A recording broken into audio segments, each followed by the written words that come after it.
as the Tommie Searches. Episode 5, Mock Interview Inspiration. When we last left Tommie, he had blown his first phone interview. After getting some advice from his roommate, he considered the possibility of making an appointment with the Career Development Center to receive interview tips as well as practicing his skills with a mock interview. Today we join him as he finally decides to call the Career Development Center.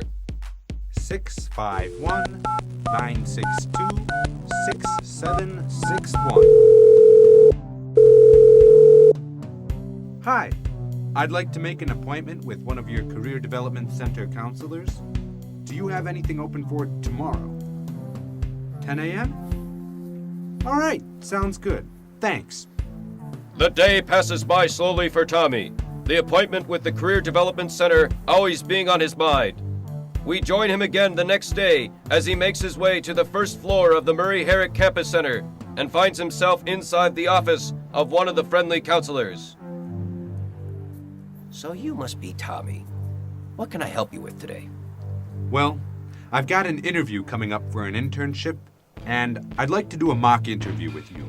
I've read some of your online sources, so I think the mock interview is a great way to prepare. I even brought copies of my resume and cover letter along, like the website recommends. That sounds great. But before we start, let me give you a few pointers so you can try to use them in the mock interview. Okay, sounds great.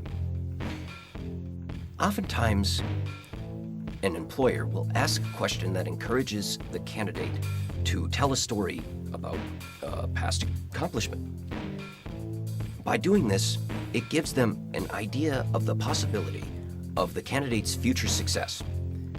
One of the techniques you may want to consider using is a type of questioning called CAR, C-A-R, which stands for context, action, and result.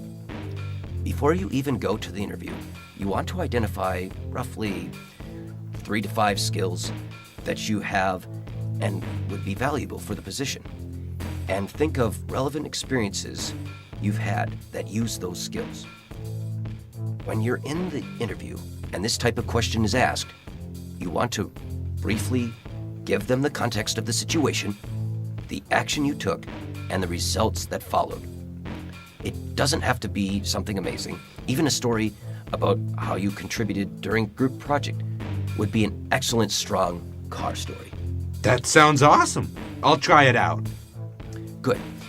Then let's begin with the interview. Go out of my office and come back in as if you were meeting me for the first time. Tommie enters the counselor-turned-interviewer's office, beginning his mock interview. He remembers to firmly shake the interviewer's hand and maintain eye contact, but stumbles over his answers a few times during the interview. After the mock interview ends, the counselor gives Tommie some more advice. This is why it's good to practice. You did a good job with shaking my hand and greeting me, but you were clearly nervous and had trouble answering a few times. I'd recommend working on your CAR technique and getting a few stories ready before your next interview. Yeah, it was kind of hard coming up with all of that on the spot. This was just the first time you did it. But also, remember to have confidence as well. Even if you're nervous, that impresses employers a lot. So remember, CAR and confidence. Oh, and one more thing. To make a better impression on the interviewer, write a thank you note to him or her following the interview.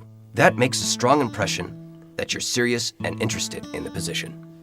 Oh man, thanks. This is really going to help. Good luck, Tommie. Will Tommie stay confident and make it through the real interview? Will he remember the valuable tips given to him by the counselor, including the CAR technique? Find out on the next As the Tommie Searches! Brought to you by the University of St. Thomas Career Development Center.